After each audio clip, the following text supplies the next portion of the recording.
Shri Krishna. Good morning.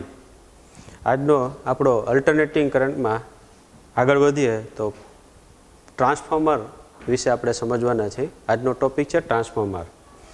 તો ટ્રાન્સફોર્મરમાં જુદા જુદા ટોપિક પર આપણે ડિસ્કસ કરશું. સૌ પ્રથમ આપણે જોશું કે ટ્રાન્સફોર્મરની જરૂરિયાત કેમ ઊભી થઈ. ટ્રાન્સફોર્મરની જરૂરિયાત કેમ ઊભી થઈ પહેલો ટોપિક હશે. એના પછીનો ટોપિક આપણો કે ટ્રાન્સફોર્મર એટલે શું અને ટ્રાન્સફોર્મરના પ્રકારો, એ બીજો ટોપિક રહેશે. ત્રીજો ટોપિક ટ્રાન્સફોર્મર જે આપણે જોઈએ છે કે ટ્રાન્સફોર્મરની રચના, એના પછી કાર્ય એ પણ જોશું આપણે. તો ટ્રાન્સફોર્મરની રચના કેવી હોય અને કાર્ય અને ટ્રાન્સફોર્મરનો સિદ્ધાંત, એના પર ત્રીજો ટોપિક હશે. અને ચોથો ટોપિક આપણે જોશું કે ટ્રાન્સફોર્મરમાં કેટલાક અગત્યના સમીકરણો તારવશું. અને છેલ્લો ટોપિક આપણે જોશું જેની અંદર ટ્રાન્સફોર્મરમાં કેટલાક ઉર્જાનો વ્યય થતો હોય છે અને આ ઉર્જાનો વ્યય કેને કારણે થાય અને આ વ્યય રોકવા માટેના પ્રયત્નો ક્યાં હોય છે એ જોશું. તો સૌ પ્રથમ આપણે સ્ટાર્ટ કરીએ ટ્રાન્સફોર્મરની જરૂરિયાત.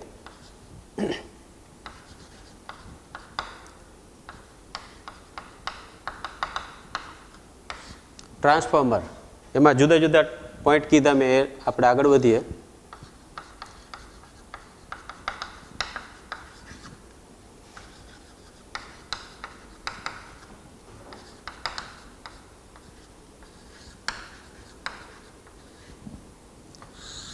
સૌ પ્રથમ આપણે સમજીએ કે ટ્રાન્સફોર્મરની જરૂરિયાત કેમ ઊભી થઈ. તો આપણે એ સમજવા માટે હું તમને સમજાવું કે પાવર સ્ટેશનેથી જ્યારે પાવર છે એ ઘણા બધા લાંબા અંતરો સુધી મોકલવામાં આવે કેબલ થ્રુ, વસાહતો સુધી મોકલીએ છીએ, તો એ દરમિયાન શું થતું હોય છે એ સમજીએ. માનો કે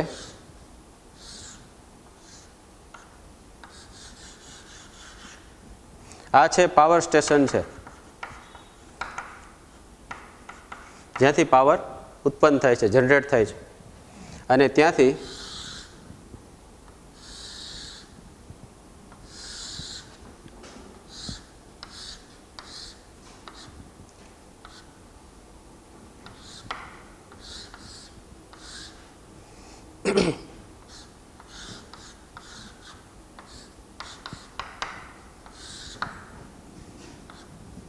તો આ પાવર સ્ટેશન છે અને આ વસાહત છે, રહેણાંક છે.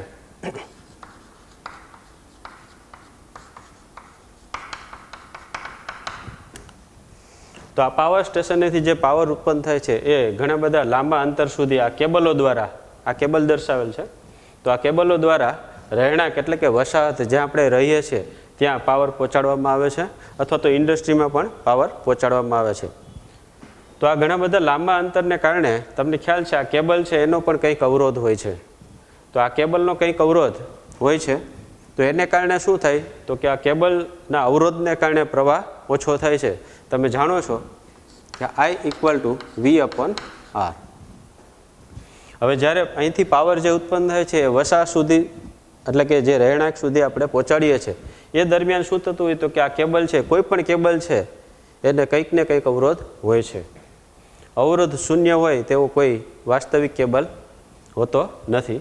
તો અવરોધ, આ કેબલને અવરોધ હોય એટલે અવરોધને કારણે પ્રવાહમાં શું થાય, ઘટાડો થાય. હવે પ્રવાહ ઘટે, આ અવરોધ આપણે તીરની નિશાની દર્શાવી છે, પ્રવાહ અવરોધ વધે તો પ્રવાહ ઘટે, અને પ્રવાહ ઘટે તો પાવર પણ ઘટે. શા માટે તો કે પાવર P = V/I. તમને ખ્યાલ છે આ પ્રવાહ ઘટે તો પાવર પણ શું થાય, ઘટે. અને પાવર ઘટે એટલે પાવરનો વ્યય થાય. તો આના માટે શું કરવું પડે તો કે અહીંથી જે પાવર મોકલીએ છીએ એ વસાહત સુધી પહોંચે ત્યાં સુધીમાં પાવરનો ઘટાડો થાય. જે પૂરતો પાવર ના આપી શકે તો આ ચાલી શકે નહીં. તો એનો મતલબ એવો થયો કે પાવર છે અચળ રહેવો જોઈએ. અહીંથી જ્યારે પાવર જનરેટ થાય છે જનરેટર દ્વારા, પાવર સ્ટેશન દ્વારા, એટલો જ પાવર આપને અહીંયા રહેણાંક સુધી મળવો જોઈએ. અને આ રહેણાંક સુધી મળે તો એના માટે આ પાવર કેવો હોવો જોઈએ, અચળ. પાવર અચળ રાખવા માટે શું કરવું પડે તો કે આ પાવર છે ને આપણે અચળ રાખવો છે. અત્યારે આપણે જોયું હતું કે આ પાવર ઘટે છે કેને કારણે, પ્રવાહ ઘટે છે. પ્રવાહ કેને કારણે ઘટે છે, અવરોધ વધે છે, આ કેબલનો અવરોધ. તો પાવર અચળ રાખવા માટે આ રાશિ ઘટે છે, પ્રવાહ ઘટે છે, તો વોલ્ટેજ શું કરવું પડે? વધારવો પડે. તો પાવર કેવો થાય? અચળ થાય. તો પાવરનો વ્યય થતો નથી. એનો મતલબ એવો થયો કે અહીંથી જે પાવર ઉત્પન્ન થાય છે એના વોલ્ટેજ કેવા રાખવામાં આવે? વધારે. એટલે કે પાવરનું ટ્રાન્સમિશન જે કરવાનું થાય હાઈ વોલ્ટેજે કરવાનું થાય. તો પાવર છે એ અચળ રહે છે, પાવરનો વ્યય થતો નથી. કારણ કે કેબલનો અવરોધ આપણે દૂર કરી શકીએ નહીં. તો ખાસ ધ્યાન રાખજો કે પાવર અચળ રાખવા માટે હાઈ વોલ્ટેજે ટ્રાન્સમિશન કરવામાં આવે છે, એટલે પાવરનો વ્યય થતો નથી. કારણ કે આ ઘણા બધા લાંબા અંતર સુધી આ કેબલો પથરાયેલા હોય છે અને વરસાદ સુધી પહોંચે ત્યારે હાઈ વોલ્ટેજ ટ્રાન્સમિશન કરવામાં આવે છે. પરંતુ આ વોલ્ટેજ ઘણા બધા હાઈ હોય છે. ફોર એક્ઝામ્પલ, આ પાવર સ્ટેશન છે 660 મેગાવોટ છે. તો આ જે છે પાવર જ્યારે મોકલીએ છીએ તો એ સમયે વધારે વોલ્ટેજથી પાવરનું ટ્રાન્સમિશન થાય છે, એટલે પ્રસારણ થાય છે. તો આ જે છે ટ્રાન્સમિશન અને પછી આગળ જતાં ડિસ્ટ્રીબ્યુશન પણ થાય છે, એટલે વિસ્તરણ. તો પાવરનું ટ્રાન્સમિશન જે થાય છે ને વિસ્તરણ થાય છે એ ઘણા બધા લાંબા અંતર સુધી થાય છે. અને તમને ખ્યાલ છે કે વસાહત રહેણાંકમાં જ્યારે આવે ત્યારે વોલ્ટેજ કેટલા થવા જોઈએ? તો કે 230 વોલ્ટ એસી. અને તમને એ પણ ખ્યાલ છે કે ઇન્ડસ્ટ્રીની અંદર 440 વોલ્ટ એસી પણ યુઝ થાય છે, જે 3 ફેઝ કહેવામાં આવે છે. 230 વોલ્ટ એસી છે, સિંગલ ફેઝ છે. તો એનો મતલબ એવો થયો કે હાઈ વોલ્ટેજે પાવર ટ્રાન્સમિશન થાય છે, પણ અહીંયા તો વોલ્ટેજ એટલા બધા વોલ્ટેજનો ઉપયોગ થતો નથી. જો અહીંયા વધારે વોલ્ટેજ આવે તો જે આપણે ઘરના અંદર જે પણ સાધનો છે એ ઉડી જવાની શક્યતા છે, બળી જતી હોય છે હાઈ વોલ્ટેજે.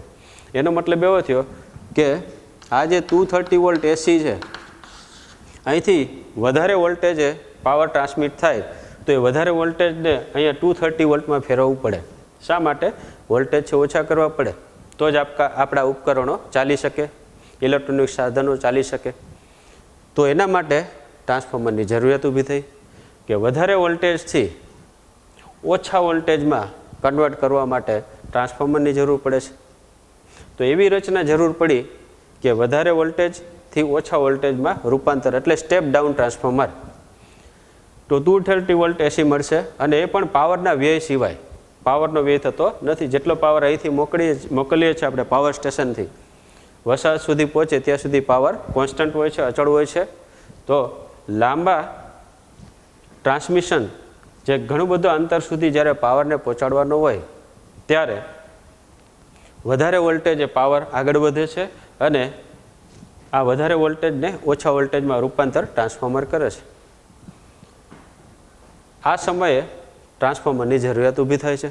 તો આપણો પહેલો ટોપિક ટ્રાન્સફોર્મરની જરૂરિયાત કેમ ઊભી થઈ એનો જવાબ મેં તમને આપી દીધો કે ખૂબ જ લાંબા અંતર સુધી જ્યારે પાવર પહોંચાડવાનો હોય ત્યારે કેબલના અવરોધને કારણે પાવરનો વ્યય થાય છે. અને પાવરનો વ્યય થાય એ વ્યય ન થાય અને અચળ રહે એના માટે આપણે જોયું કે એક રચનાની જરૂર પડે છે, જે ટ્રાન્સફોર્મર છે, જે વધારે વોલ્ટેજને ઓછા વોલ્ટેજમાં રૂપાંતર કરે છે. અને એ ટ્રાન્સફોર્મર ખાસ યાદ રાખજો કે એસીનું એસીમાં જ રૂપાંતર કરે છે, એસી વોલ્ટેજને એસી વોલ્ટેજમાં જ ફેરવે છે. એનો મતલબ એવો થયો કે અહીંથી અહીંયા કોઈ એક જગ્યાએ આપણે ટ્રાન્સફોર્મર રાખીએ. તમને એ પણ ખ્યાલ છે કે તમે મોટા મોટા સબસ્ટેશન જોયા હશે કે જેની અંદર પાવર સ્ટેશનેથી જે પાવર નીકળે છે એ તમે એ જોયું હશે કે 132 કેવી સબસ્ટેશન પણ જોયું હશે. કિલો વોલ્ટ છે, 132 કિલો વોલ્ટ. તો આ 132,000 વોલ્ટેજ આટલા બધા હાઈ વોલ્ટેજ છે. તો આ સબસ્ટેશન 132 કેવી સબસ્ટેશન. એના પછી તમે જોયું હશે કે 66 કેવી સબસ્ટેશન. પાવર સ્ટેશનથી જ્યારે પાવર આગળ વધતો હોય તો વચ્ચે સબસ્ટેશન આવે છે આવા 132 કેવી સબસ્ટેશન, 66 કેવી સબસ્ટેશન, પછી 11 કેવી સબસ્ટેશન, પછી 440 વોલ્ટ અને છેલ્લે 230 વોલ્ટ એસી. તો આ બધા છે એ સબસ્ટેશન એટલે શું? તો કે 132 કિલોવોલ્ટનું જે સબસ્ટેશન છે એમાં 132 to 66 કિલોવોલ્ટમાં રૂપાંતર થાય છે, એટલે સ્ટેપ ડાઉન થાય છે. અહીંયા સ્ટેપ ડાઉન ટ્રાન્સફોર્મર લગાવવામાં આવે છે, આઉટપુટ વોલ્ટેજ ઘટે છે. એ જ રીતે 66 કેવી સબસ્ટેશનમાંથી 11 કેવી અને 66 કેવી કિલોવોલ્ટ છે એના રિડક્શન થાય એટલે ઘટાડો થઈને 11 કેવીમાં રૂપાંતર થાય છે અને 11 કેવીમાંથી 440 વોલ્ટ અને 440 વોલ્ટમાંથી 230 વોલ્ટ જે આપણે ઘરગથ્થુ વપરાશ માટે ઉપયોગ થાય છે. તો આ રીતે વચ્ચે વચ્ચે જે સબસ્ટેશન બોલીએ છીએ એક શું છે તો કે ટ્રાન્સફોર્મર છે, વન ટાઈપ ઓફ ટ્રાન્સફોર્મર જે સ્ટેપ ડાઉન કરે છે એટલે કે આઉટપુટ વોલ્ટેજ ઘટાડે છે. તો એનો મતલબ એવો થયો કે ટ્રાન્સફોર્મર એવી રચના છે જેમાં બે કોઇલ હોય છે, પ્રાઇમરી કોઇલ અને સેકન્ડરી કોઇલ.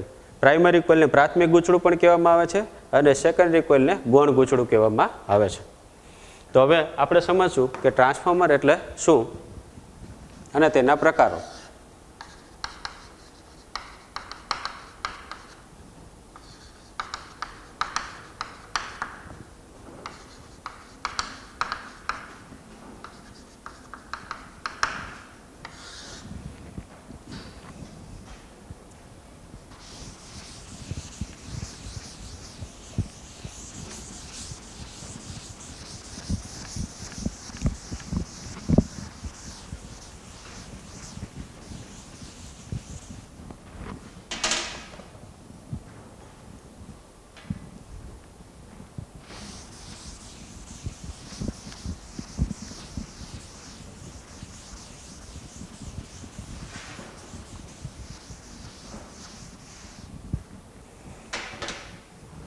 તો ટ્રાન્સફોર્મર એટલે શું?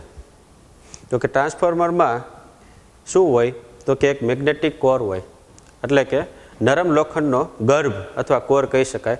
એના પર પાસે એકબીજાથી અલગ કરેલા બે ગૂંચળા જોડેલા હોય છે. એકબીજાથી અલગ કરેલા એટલે શું? આઇસોલેટ કરેલા હોય છે. તો એકબીજાથી અલગ કરેલા બે તાંબાના તારના ગૂંચળાઓ હોય છે. એકને આપણે પ્રાથમિક ગૂંચળું કહીએ છીએ, બીજાને ગૌણ ગૂંચળું કહીએ છીએ. એકબીજા પર વીંટાળેલા હોય છે. તો આ રચનાને શું કહેશું આપણે? ટ્રાન્સફોર્મર. અને આપણે જોવાના છે આકૃતિમાં કેવી રીતે એની ગોઠવણી હોય છે. તો ટ્રાન્સફોર્મર એટલે લોખંડના ગર પર એકબીજાથી અલગ કરેલા બે તાંબાના તારના ગૂંચળાથી બનતી રચના કે જેના દ્વારા પાવરના વ્યય થયા વિના આઉટપુટ વોલ્ટેજ વધારી કે ઘટાડી શકીએ છીએ. તો આ રચનાને ટ્રાન્સફોર્મર કહે છે.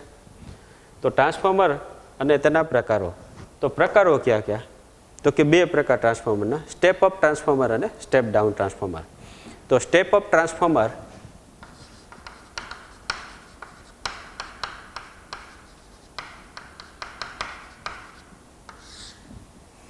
અને step down transformer. Step up transformer જેમાં નામ જ છે સ્ટેપ અપ એટલે કે ગૌણ ગૂંચળામાં અથવા તો સેકન્ડરી કોઇલમાં આઉટપુટ વોલ્ટેજ વધે છે. સ્ટેપ ડાઉન નામ છે ડાઉન, તો આઉટપુટ જે કોઇલ હોય છે એની અંદર વોલ્ટેજ ઘટે છે. તો જે ટ્રાન્સફોર્મરમાં આઉટપુટ વોલ્ટેજ વધે તેને સ્ટેપ અપ ટ્રાન્સફોર્મર કહે છે. જે ટ્રાન્સફોર્મરમાં આઉટપુટ વોલ્ટેજ ઘટે તેને સ્ટેપ ડાઉન ટ્રાન્સફોર્મર કહેવામાં આવે છે. તો સ્ટેપ અપ અને સ્ટેપ ડાઉન ટ્રાન્સફોર્મરમાં આપણે વિગતવાર એક તફાવત પણ જોઈશું આગળ જતાં. હવે આગળ વધીએ આપણે ત્રીજો પોઈન્ટ.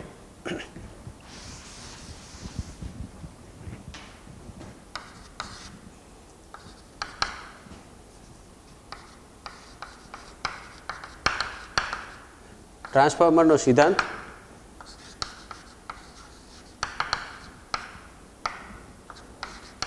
રચના અને કાર્ય.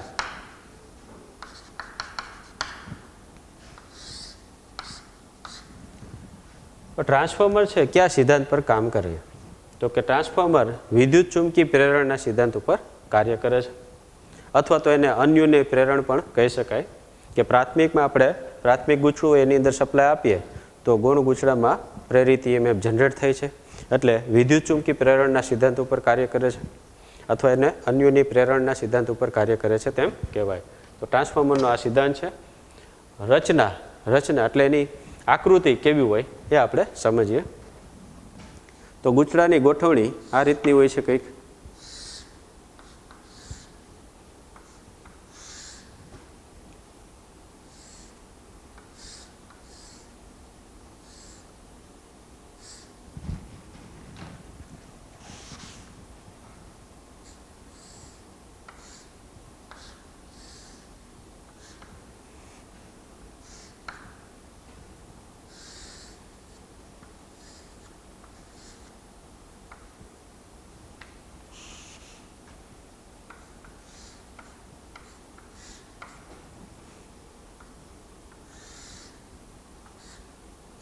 તો આ પ્રાથમિક ગૂંચળું વીટેલું છે અને આ ગોળ ગૂંચળું.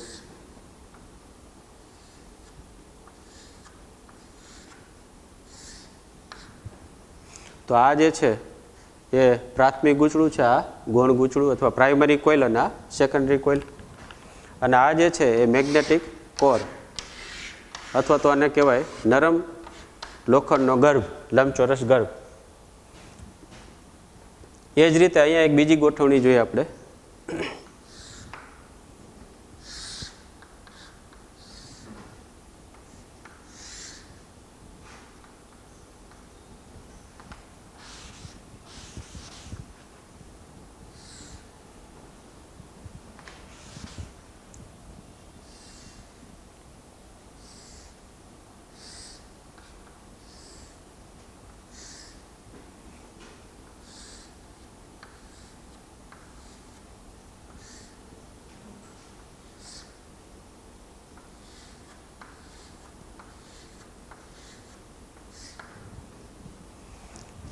તો આ જે છે નરમ લોખંડનો ગર્ભ છે, આ બંને.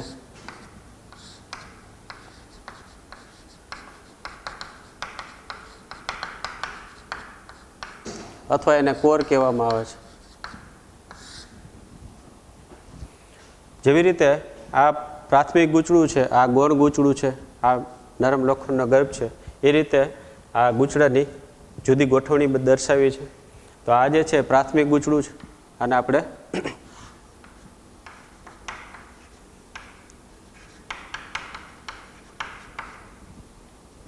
આ છે ગૌણ ગૂંચળું.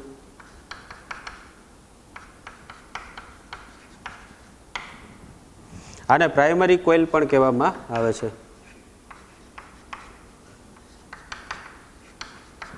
આ સેકન્ડરી કોઇલ.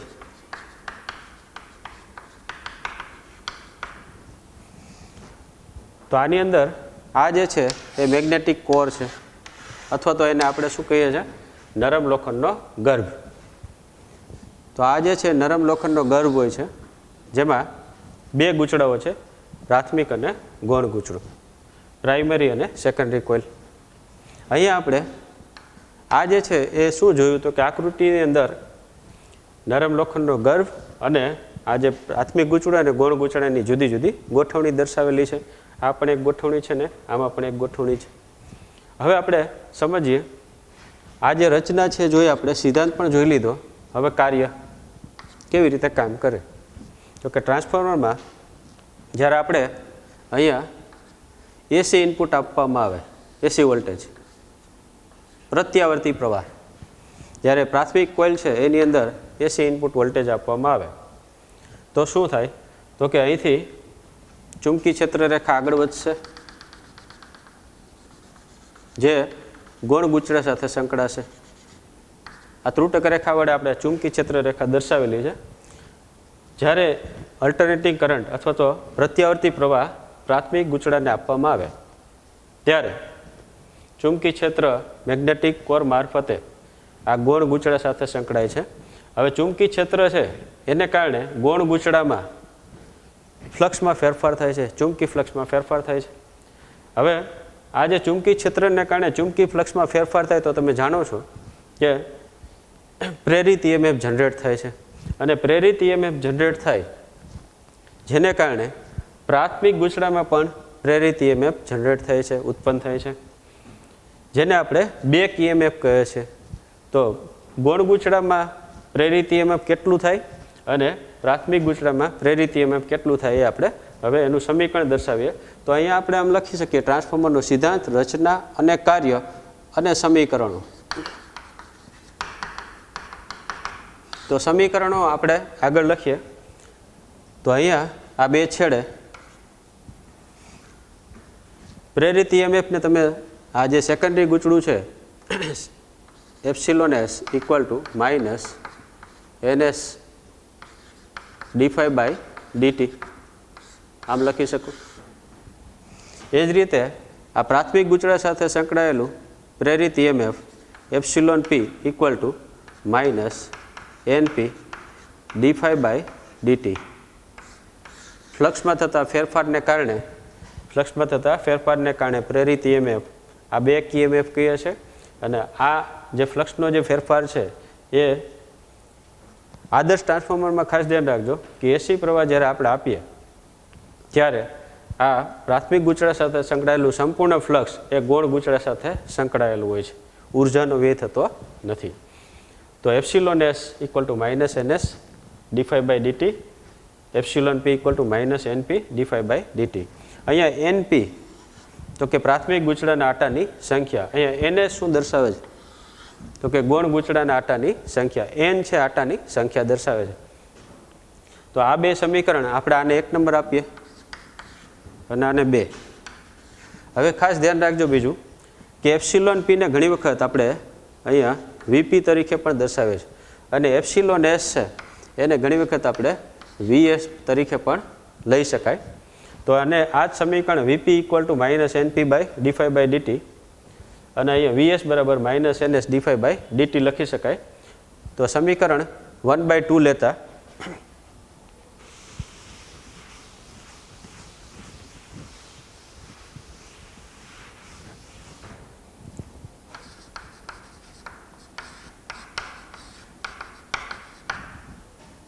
તો એપ્સિલોન એસ એની જગ્યાએ આપણે શું લખી શકાય, મેં હમણાં કીધું કે એપ્સિલોન એસ છે ને VS તરીકે પણ દર્શાવી શકીએ.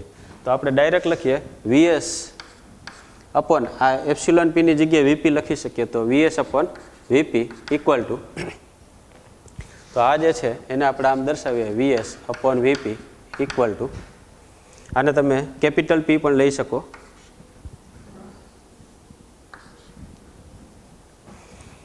તો VS upon VP equal to, તો માઇનસ માઇનસ ઉડી જશે, NS અપોન NP અને dφ/dt પણ ઉડી જશે. તો આ સમીકરણ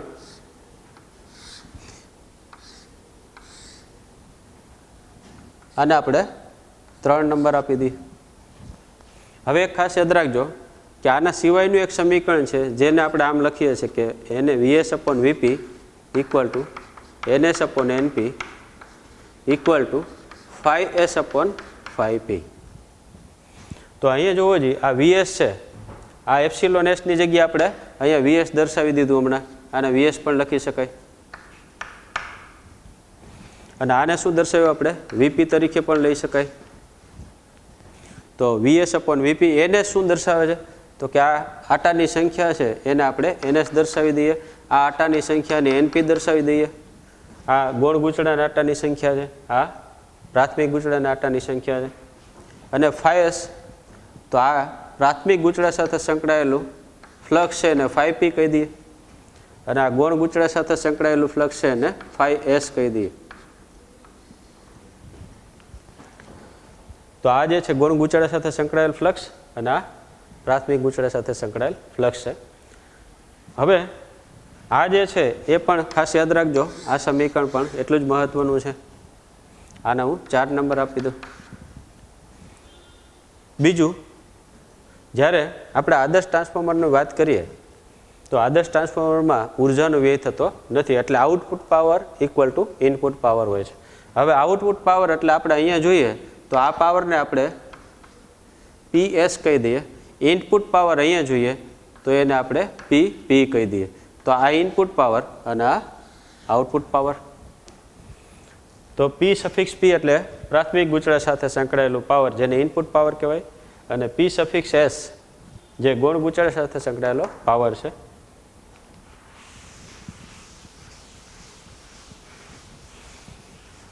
આદર્શ ટ્રાન્સફોર્મર માટે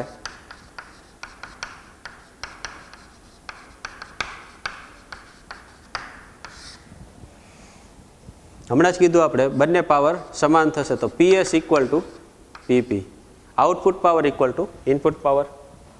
તો આ આઉટપુટ પાવર છે, આ ઇનપુટ પાવર છે. હવે તમને ખ્યાલ છે P equal to V into I લખીએ છીએ, તો અહીંયા આમ લખી શકાય VS IS equal to VP IP. તો આમ લખી શકાય અને VS upon VP equal to IP upon IS. તો VS upon VP equal to શું લખ્યું IP અપોન IS. હવે આની આગળ આપણે શું લખી શકીએ તો કે આને આપણે ઇક્વલ ટુ R મૂકી શકીએ. અહીંયા R શું દર્શાવે છે તો તો કે આર છે ટ્રાન્સફોર્મેશન ગુણોત્તર છે.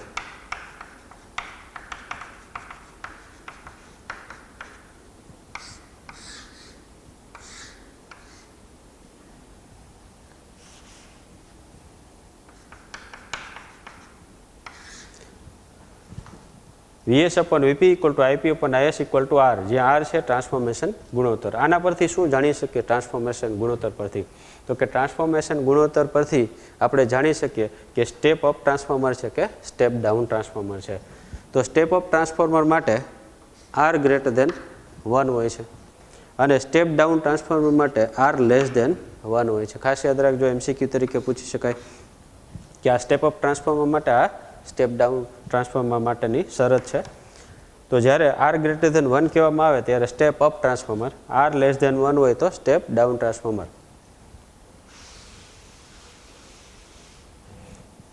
હવે એક આને પહેલાંનું સમીકરણ આપણે જોયું હતું, આ સમીકરણ છે ને પાર્ટ નંબર આપણે આપી દઈએ તો આ બધા એકસાથે સમીકરણ લખી શકાય આ રીતે, જે માસ્ટર સમીકરણ બને, જે તમને MCQમાં પણ કામ લાગે, કોઈ પણ એક્ઝામ્પલ ગણવા હોય તો ઇઝી રહેશે.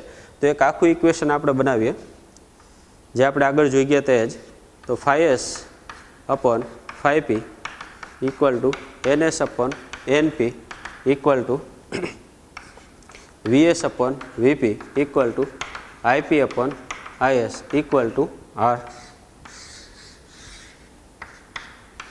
આ એક માસ્ટર ઇક્વેશન છે. આના પરથી તમે કોઈ પણ એક્ઝામ્પલ પૂછે તો ડાયરેક્ટ આ તમે લખી નાખો, પછી જે જ્ઞાત હોય એને તમે સાથે લઈ શકો.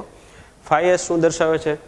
તો કે આ ગૌણ ગૂંચળા સાથે સંકળાયેલ ફ્લક્સ, આ પ્રાથમિક ગૂંચળા સાથે સંકળાયેલ ફ્લક્સ, આ ગૌણ ગૂંચળાના આટાની સંખ્યા, આ પ્રાથમિક ગૂંચળાના આટાની સંખ્યા, આ ગૌણ ગૂંચળાના વોલ્ટેજ અથવા આઉટપુટ વોલ્ટેજ કહેવાય, આ પ્રાથમિક ગૂંચળાના વોલ્ટેજ એટલે ઇનપુટ વોલ્ટેજ, અને IP પ્રાથમિક ગૂંચળામાંથી પસાર થતો પ્રવાહ, IS ગૌણ ગૂંચળામાંથી પસાર થતો પ્રવાહ. આપણે આમ દર્શાવીએ તો આ IP છે અને આ IS. તો આ સમીકરણ ઇમ્પોર્ટન્ટ છે, ખાસ યાદ રાખજો. હવે આપણે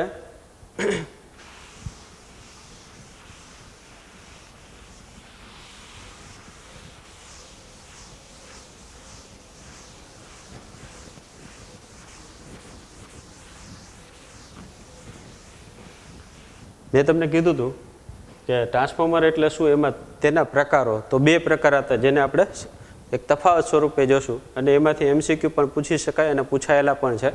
એટલે ખાસ સ્ટેપ અપ ટ્રાન્સફોર્મર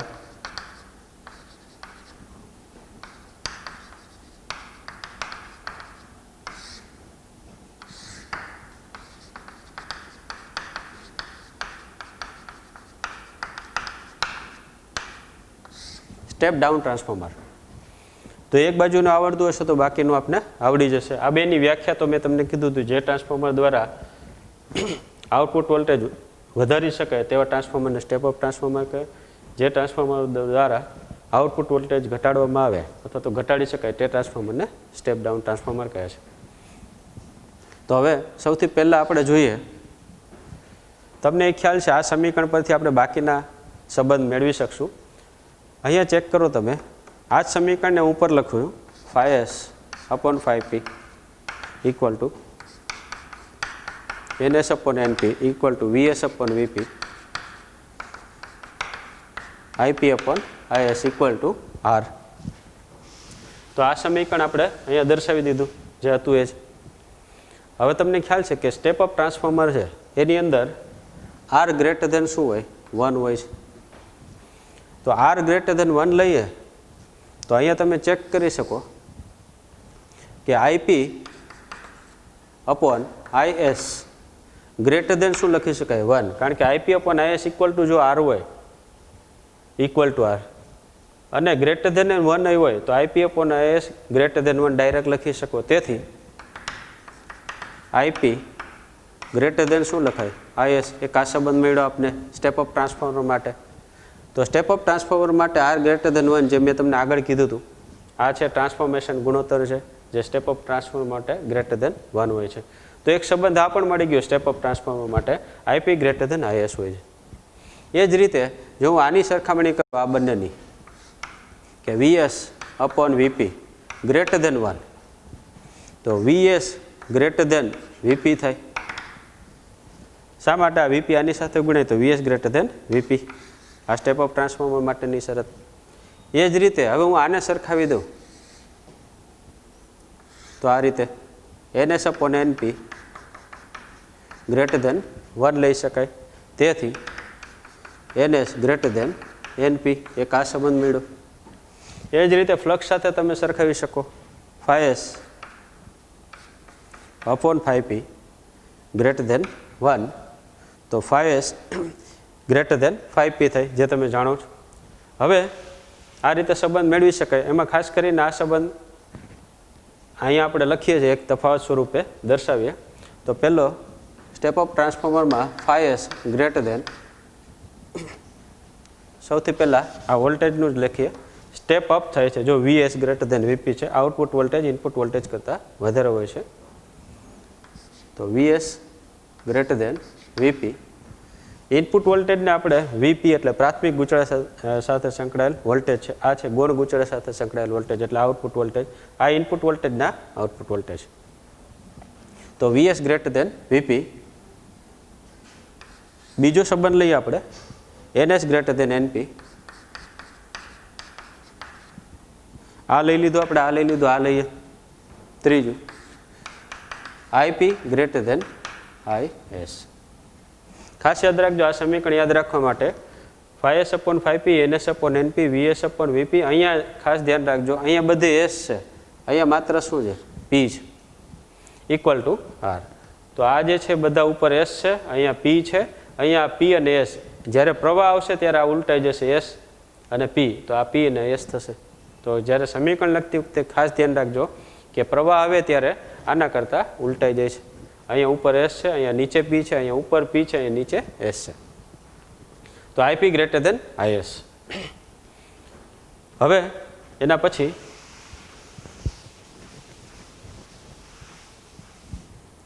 ચોથું લખીએ તો TP ગ્રેટર ધેન TS. જ્યાં T શું દર્શાવે તો કે T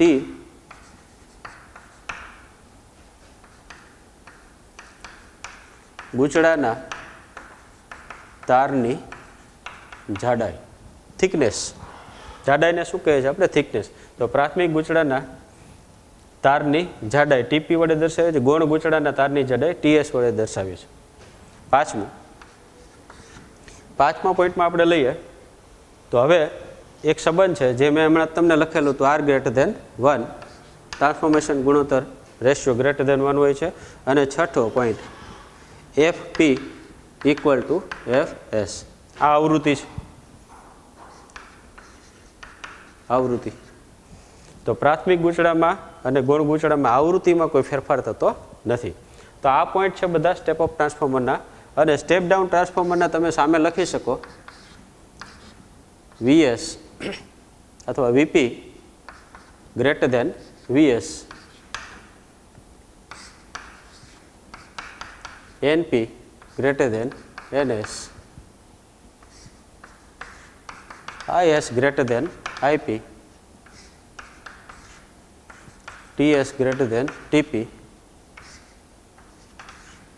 R લેસ ધેન 1. અહીંયા પણ FP ઇક્વલ ટુ શું આવશે? FS જ આવશે. તો આ રીતે તમે પૂછાય તો આ રીતે તમે યાદ રાખી શકો. આ એક સમીકરણ પરથી આપણે આ સંબંધ લખેલા છે, એમાં ખાસ R ગ્રેટર ધેન 1 અને FP ઇક્વલ ટુ FS. અહીંયા પણ FP ઇક્વલ ટુ FS જ હોય છે. તો આ ઉલટાવી દીધા આપણે. આ VP greater than VS, NP greater than NS, IS greater than IP, TS greater than TP અને R less than 1, FP equal to FS, FP equal to FS. તો આ જે છે એ સ્ટેપ અપ ટ્રાન્સફોર્મર અને સ્ટેપ ડાઉન ટ્રાન્સફોર્મરનો તમને તફાવત પૂછે તો પણ આવડે, અને સાથે સાથે MCQ તરીકે પૂછાય તો ડાયરેક્ટ તમે આ રીતે દર્શાવીને તમે આ રીતે લખી શકો.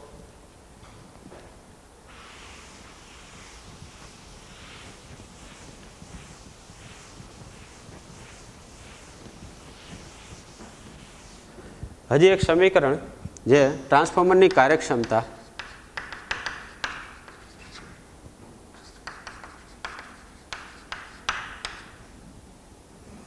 Eta equal to output power છેદમાં ઇનપુટ પાવર.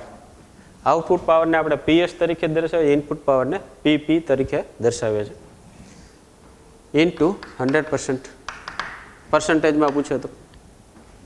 અને આમ પણ તમે લખી શકો VS IS VP IP into 100%. તો ટ્રાન્સફોર્મરની કાર્યક્ષમતાવાળા પ્રશ્નની અંદર તમે આઉટપુટ પાવર છે તમે ઇનપુટ પાવર લખો. આઉટપુટ પાવર એટલે આમ મૂકી શકાય. કોઈ રાશિ અજ્ઞાત હોય એ તમે શોધી શકો આના પરથી. બીજું એક ખાસ યાદ રાખજો, આ એક નોંધ તરીકે તમે લખી શકો. બીજી એક નોંધ, આદર્શ ટ્રાન્સફોર્મર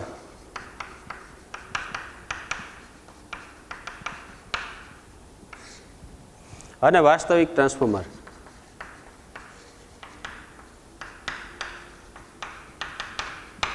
એટલે વાસ્તવિક ટ્રાન્સફોર્મર વ્યવહારમાં વપરાતું ટ્રાન્સફોર્મર.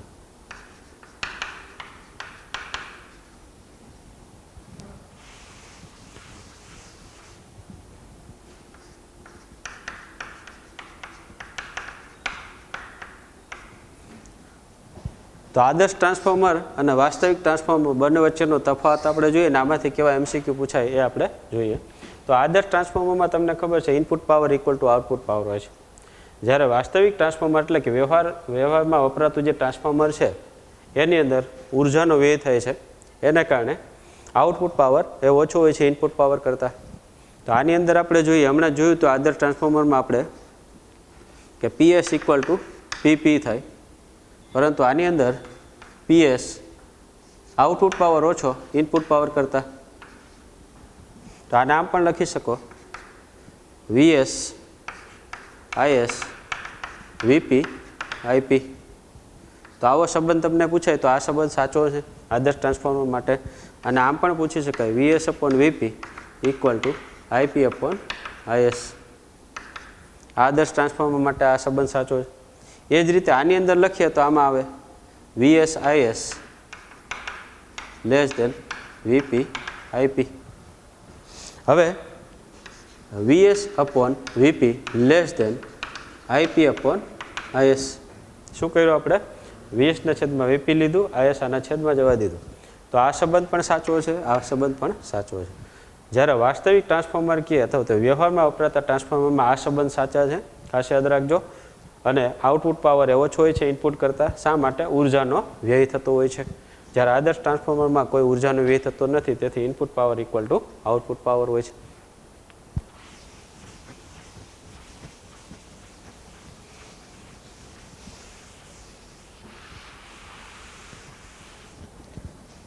તો આ બધા આપણે એક પછી એક પોઈન્ટ જોઈ લીધા, સમીકરણ પણ જોઈ લીધા. હવે એક છેલ્લો પોઈન્ટ આપણો આવશે, ચોથો પોઈન્ટ, જે ટ્રાન્સફોર્મરમાં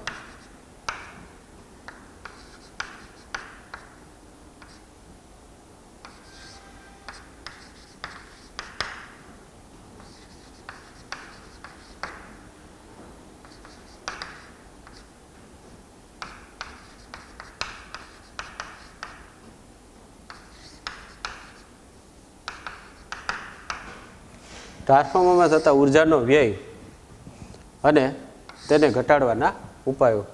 તો ટ્રાન્સફોર્મરમાં ઉર્જાનો વ્યય કેને કારણે થાય છે, એક પછી એક પોઈન્ટ જોઈએ આપણે. તો પહેલો પોઈન્ટ સૌ પ્રથમ, જેની અંદર ફ્લક્સ લીકેજ.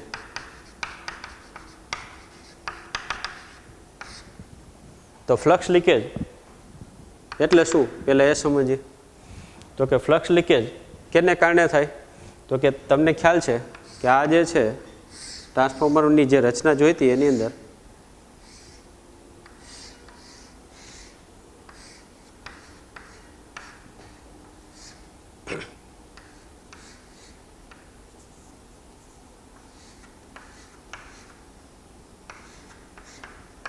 આ પ્રાથમિક ગૂંચળું, આ ગોળ ગૂંચળું, અને આ તમને ખ્યાલ છે નરમ લોખંડનો ગર્ભ છે.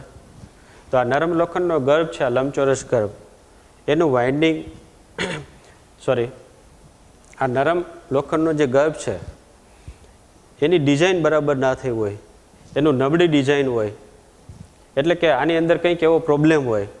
તો નબળી ડિઝાઇન હોય, પ્રોપર ડિઝાઇન ન થઈ હોય, પહેલું કારણ એ ફ્લક્સ લીકેજનું. અને બીજું કારણ એ કે આની અંદર એર ગેપ હોય. તો આ જે છે એ ગર્ભ છે, ગર્ભની અંદર જો એર ગેપ આવી ગયો હોય એટલે કે વચ્ચે હવા આવી ગઈ હોય તો પણ ફ્લક્સ લીકેજ થાય છે. તો ફ્લક્સ લીકેજ થવાના બે કારણ કે આ નરમ લોખંડનો ગર્ભ છે એ પહેલેથી જ નબળી કક્ષાનો હોય, એટલે એની ડિઝાઇન જ પહેલેથી નબળી હોય. અને બીજું તો કે આ જે કોર છે એટલે કે ગર્ભ છે એની અંદર હમણાં જે કીધું એ પ્રમાણે કે આની અંદર એર ગેપ આવી ગયેલો હોય. એર ગેપને કારણે પણ ફ્લક્સ લીકેજ થાય છે. હવે ફ્લક્સ લીકેજ થવું એટલે શું? તો કે જ્યારે અહીંયા આપણે એસી ઇનપુટ આપીએ છીએ ત્યારે પ્રાથમિક ગૂંચળા સાથે સંકળાયેલું ફ્લક્સ સંપૂર્ણ રીતે ગૌણ ગૂંચળા સાથે સંકળાતું નથી. તો આ પ્રાથમિક ગૂંચળા સાથે જે સંકળાયેલું ફ્લક્સ છે એ સંપૂર્ણ રીતે ગૌણ ગૂંચળા સાથે સંકળાય નહીં, જેને આપણે ફ્લક્સ લીકેજ કહેશું. તમને ખ્યાલ છે કે પ્રાથમિક ગૂંચળા સાથે સંકળાયેલું સંપૂર્ણ ફ્લક્સ ગૌણ ગૂંચળા સાથે સંકળાય છે શેમાં? તો કે આદર્શ ટ્રાન્સફોર્મરમાં. આ તો આપણે જે વાત કરીએ છીએ વાસ્તવિક ટ્રાન્સફોર્મરની વાત કરીએ છીએ કે જેમાં ઉર્જાનો વ્યય થતો હોય છે.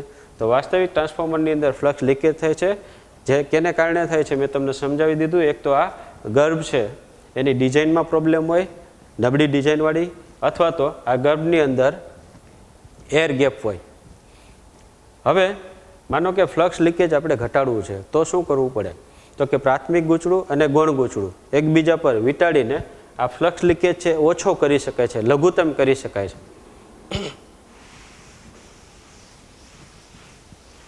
બીજો પોઈન્ટ જોઈએ, વાઇન્ડિંગનો અવરોધ. તો વાઇન્ડિંગ છે આપણે હમણાં કહેતા હતા કોઇલ છે એ શું છે? વાઇન્ડિંગ જ છે. તો પ્રાથમિક ગૂંચળું અને ગૌણ ગૂંચળું છે એને કંઈક અવરોધ હોય છે. આ અવરોધને કારણે H=I²RT જેટલી ઉર્જાનો વ્યય થાય છે, જે ઉષ્મા સ્વરૂપે હોય છે.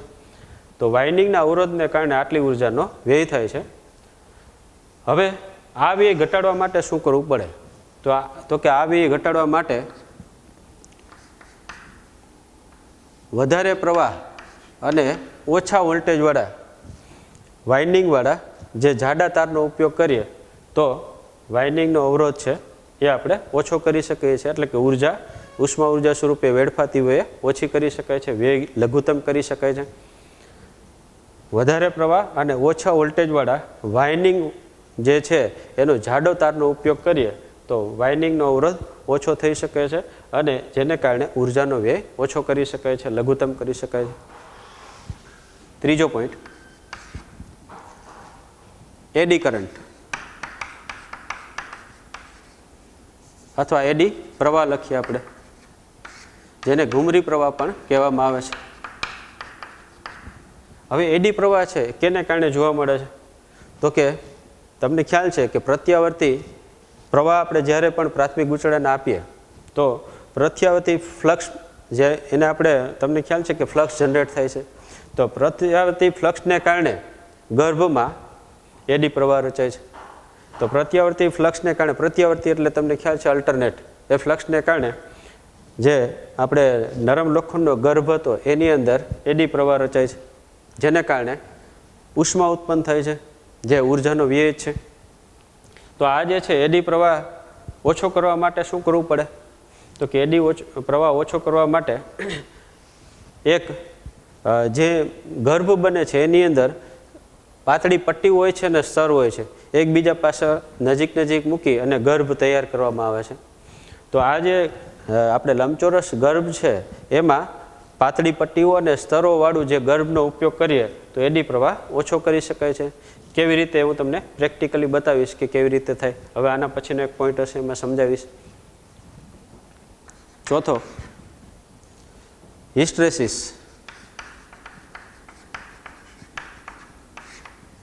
તો હિસ્ટ્રેસિસ એ પણ એક પ્રકારનો આપણે સમજીએ કે હિસ્ટ્રેસિસનો વ્યય છે કેવી રીતે જોવા મળે. તો આ તમને હમણાં મેં કીધું કે જ્યારે પ્રાથમિક ગૂંચળામાં એસી ઇનપુટ આપીએ, પ્રત્યાવર્તી પ્રવાહ આપીએ તો પ્રત્યાવર્તી આમાં ફ્લક્સ કહેતા હતા, આમાં પ્રત્યાવર્તી ચુંબકી ક્ષેત્ર. તો એને કારણે જે મેગ્નેટિક કોર હોય, મેગ્નેટિક કોર એટલે શું? લંબચોરસ નરમ જે લોખંડનો ગર્ભ છે એ. તો નરમ લોખંડનો ગર્ભ છે એની અંદર શું જોવા મળે? તો કે ચુંબકી ક્ષેત્ર વારે ઘડીએ બદલાતું હોય, વારંવાર બદલાતું હોય, અલ્ટરનેટ બદલાતું હોય. તો પ્રત્યાવર્તી ચુંબકી ક્ષેત્રને કારણે મેગ્નેટાઇઝેશન અને ડિમેગ્નેટાઇઝેશન થાય છે. તો ચુંબકીકરણ થાય છે અને વિદ્યુત ચુંબકીય એટલે કે વિચુંબકીકરણ થાય છે. તો મેગ્નેટાઇઝેશન અને ડિમેગ્નેટાઇઝેશનને કારણે શું થાય? તો એને કારણે ઉર્જાનો વ્યય થાય છે. તો હિસ્ટ્રેસિસને ઘટાડવા માટે શું કરવું જોઈએ? તો હિસ્ટ્રેસિસને ઘટાડવા માટે ઓછી હિસ્ટ્રેસિસ વ્યયવાળા દ્રવ્યોનો ઉપયોગ થાય છે. કેમાં? તો કે લંબચોરસ ગર્ભમાં, જે આપણે કોર કહીએ છીએ, જેમાં ઓછી હિસ્ટ્રેસિસનો વ્યય થતો હોય એવા દ્રવ્યનો ઉપયોગ કરીએ તો હિસ્ટ્રેસિસમાં થતો વ્યય ઘટાડી શકાય છે. તો આ બધા છે એ ટ્રાન્સફોર્મરમાં થતા ઉર્જાનો વ્યય છે, જે વાસ્તવિક ટ્રાન્સફોર્મરની વાત કરીએ છીએ. આદર્શ ટ્રાન્સફોર્મરમાં કોઈ ઉર્જાનો વ્યય થતો નથી એવું આપણે લઈ લઈએ છીએ, પણ વાસ્તવિક ટ્રાન્સફોર્મર, જે વ્યવહારમાં વપરાતા ટ્રાન્સફોર્મરમાં ઉર્જાના વ્યય કેને કારણે થાય છે અને તેના ઘટાડવાના એટલે કે એને લઘુત્તમ કરવાના ઉપાયો પણ આપણે જોઈ લીધા. હવે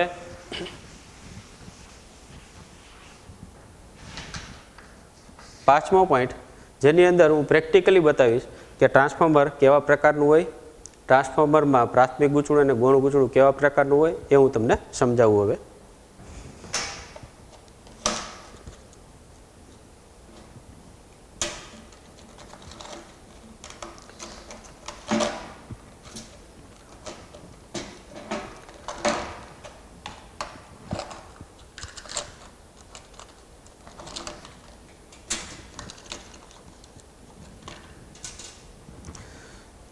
તો અહીંયા જોશો તમે કે આ એક ટ્રાન્સફોર્મર છે, આ પણ ટ્રાન્સફોર્મર છે, આ બંને ટ્રાન્સફોર્મર છે. અહીંયા તમે જોશો તો કોઈ એક આ બે કોઇલ છે, એક આ પહેલી કોઇલ છે, આ બીજી કોઇલ. આ આપણે પ્રાથમિક ગૂંચળું કહીએ તો આ ગૌણ ગૂંચળું, અને આ જે છે એ આપણે નરમ લોખંડનો ગર્ભ કહેતા હતા એ છે. તો આ પ્રાથમિક ગૂંચળું, આ ગૌણ ગૂંચળું અને આ છે નરમ લોખંડનો ગર્ભ. આ પ્રાથમિક ગૂંચળામાં આ બે છેડા છે, એવા જ ગૌણ ગૂંચળામાં પણ બે છેડા હોય છે. એ જ રીતે તમે જોઈ શકો આ જે છે એ પ્રાથમિક ગૂંચળું જે કોપર વાઇન્ડિંગ છે, આ ગૌણ ગૂંચળું એ પણ કોપર વાઇન્ડિંગ છે, અને આ છે નરમ લોખંડનો ગર્ભ. તો આ જે ટ્રાન્સફોર્મર કહેવાય પ્રાથમિક, આ પ્રાથમિક ગૂંચળું છે જેમાં ઇનપુટ એસી વોલ્ટેજ આપો તો આઉટપુટ વોલ્ટેજમાં જો સ્ટેપ અપ ટ્રાન્સફોર્મર હોય તો આઉટપુટ વોલ્ટેજ અહીંયા વધે, અને જો સ્ટેપ ડાઉન ટ્રાન્સફોર્મર હોય તો આઉટપુટ વોલ્ટેજ ઘટે છે. અને આ જે છે આપણે નરમ લોખંડનો ગર્ભ કહીએ છીએ. તો હવે આ નરમ લોખંડનો ગર્ભ છે એ કેવી રીતે બનાવે અથવા તો કેવી રીતે એની અંદર કેવી ગોઠવણી હોય એ હું તમને પ્રેક્ટિકલી બતાવીશ.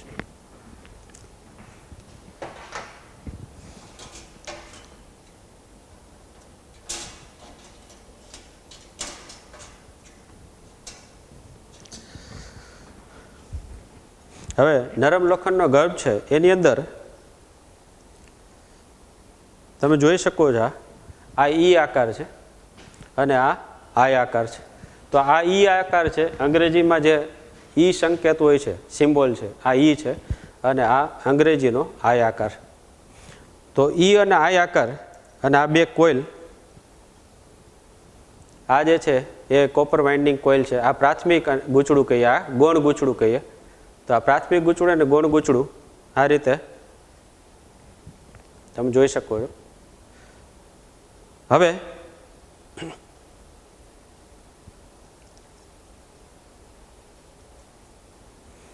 આ જે છે ઈ સ્તરની પટ્ટી, આની ગોઠવણી કેવી રીતે હોય ઈ સ્તરની પટ્ટી એ આપણે સમજીએ.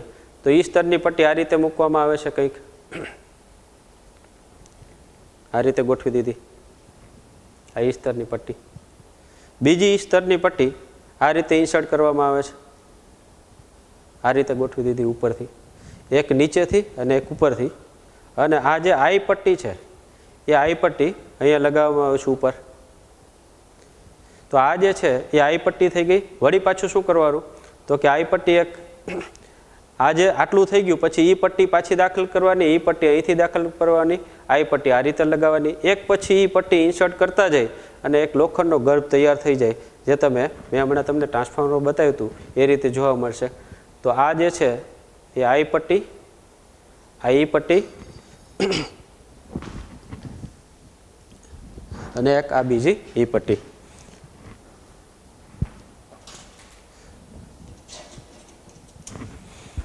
આપણે જે મોટું ટ્રાન્સફોર્મર છે એની આપણે ઈ પટ્ટી અને આઈ પટ્ટી કેવી રીતે હોય એ સમજીએ. આ મોટા ટ્રાન્સફોર્મરની છે તો ઈ પટ્ટી અને આઈ પટ્ટી કેવી રીતે ગોઠવણી હોય એ સમજીએ. તો આ ઈ અંગ્રેજીનો ઈ, આ બે આ રીતે જોડેલા હોય અને આઈ પટ્ટી છે એ તમે જોઈ શકો આ રીતે હોય. હવે પાછી ઈ પટ્ટી લઈએ તો આ એની ઉપર બેસે આમ, વળી પાછી આઈ પટ્ટી લઈએ, આ આઈ પટ્ટી, વળી પાછી ઈ પટ્ટી લઈએ, આ રીતે બેસે. અને તમને ખ્યાલ છે અહીંયા કોઇલ હોય છે, તો આ જોવો છો તમે તો આ એક પ્રકારનો લોખંડનો ગર્ભ, પહેલી આકૃતિ આપણે જોઈ હતી આ રીતની હતી. તો આ ઈ પટ્ટી છે, નીચે ઈ પટ્ટી, વચ્ચે જે આપણે અહીંયા ઉપર મૂકેલી છે આ ઈ પટ્ટી છે. તો આ રીતે લોખંડનો ગર્ભ, ઘણી બધી ઈ પટ્ટી અને આઈ પટ્ટી મૂકતા જઈએ તો લોખંડનો ગર્ભ તમે અહીંથી જોઈ શકો કે લોખંડનો ગર્ભ આ રીતે દેખાય છે આપને. આ લોખંડનો ગર્ભ છે, ઈ પટ્ટી ને આઈ પટ્ટી મૂકેલો. આને જ્યારે તોડો ત્યારે આમાંથી ઈ અને આઈ પટ્ટી જોવા મળશે તમને ટ્રાન્સફોર્મરમાં. તો ટ્રાન્સફોર્મરમાં ઈ પટ્ટી અને આઈ પટ્ટી કેવી રીતે હોય એ હું સમજાવું.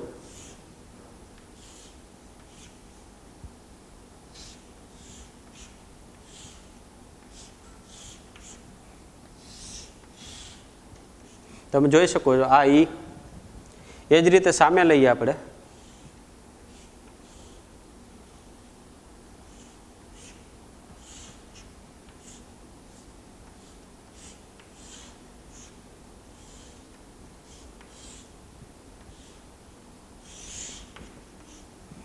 આ ઉપરથી દેખાય છે, નીચેથી આ બે ઇન્સર્ટ કરવામાં આવે છે અને આઈ પટ્ટી અહીંયા મૂકવામાં આવે છે. તો આ પાતળા સ્તરો પણ કહી શકાય એ પાસે ગોઠવી અને આ લોખંડનો ગર્ભ તૈયાર થાય છે. વળી પાછું ઈ અને આઈ મૂકતા જઈએ અને લોખંડનો ગર્ભ આમ થિકનેસ જોવા મળશે. તો આ જે છે એ ઈ શેપ છે અને આ શેપ છે. આ રીતે લોખંડનો ગર્ભ તૈયાર થાય છે. અને મેં તમને કીધું હતું કે એડી પ્રવાહ કેવી રીતે જોવા મળે, અને એડી પ્રવાહ તમને ખબર છે કે લોખંડના ગર્ભમાં જ ઉત્પન્ન થાય છે. હવે એડી પ્રવાહ છે એ લઘુત્તમ કેવી રીતે કરી શકાય, તો મેં તમને કીધું હતું કે ઈ અને આઈ પાતળા સ્તરોને પાસે મૂકી અને એક લોખંડનો ગર્ભ તૈયાર કરીએ અને આવો લોખંડનો ગર્ભનો ઉપયોગ કરીએ તો એડી પ્રવાહ ઓછો થઈ શકે છે. તો એડી પ્રવાહ ઓછો શા માટે થાય છે એ હું હવે સમજાવું છું. જો તમે કે પ્રવાહ, માનો કે એડી પ્રવાહ ઉત્પન્ન થયો, અહીંયા પ્રવાહ ઉત્પન્ન થયો, તો પ્રવાહ આ રીતે આગળ વધશે. એડી પ્રવાહ ત્રુટક રેખાથી મેં દર્શાવી દીધું કે એડી પ્રવાહ છે અહીંથી આમ આગળ જશે, અહીંથી આમ. તો એનો મતલબ એવો થયો કે આ એને ઘણો બધો ગતિપથ મળી રહે છે. આટલો પાથમાં અવરોધ વધે એટલે પ્રવાહ ઘટતો જાય. તો પ્રવાહ છે એડી પ્રવાહ આ રીતે રોટેટ થતો હોય છે અને રોટેટ થાય એને કારણે આ રસ્તાનો જે જ્યારે પણ પ્રવાહ પસાર થાય છે તો એની અંદર આ અવરોધ કંઈક મળે છે. અવરોધને કારણે પ્રવાહમાં શું થાય, ઘટાડો થાય છે. અને બીજું આ લેમિનેટેડ હોય છે, તો લેમિનેશનને કારણે પણ એડી પ્રવાહ ઘટે છે, ઉર્જાનો વ્યય ઓછો થાય છે. તો આ એડી પ્રવાહનું પાથ આ રીતે દર્શાવી દીધો. એ જ રીતે આમ આગળ વધી એડી પ્રવાહ, જો ડાયરેક્ટ જાત તો અવરોધ ઓછો મળત, પણ એડી પ્રવાહ આ રીતે રોટેટ થાય છે જેને કારણે અવરોધને કારણે પ્રવાહ ઘટે છે. તો કેવી રીતે થાય મેં તમને સમજાવ્યું. આઈ હોપ કે તમને આ બધું સમજાઈ ગયું હશે. Thank you very much.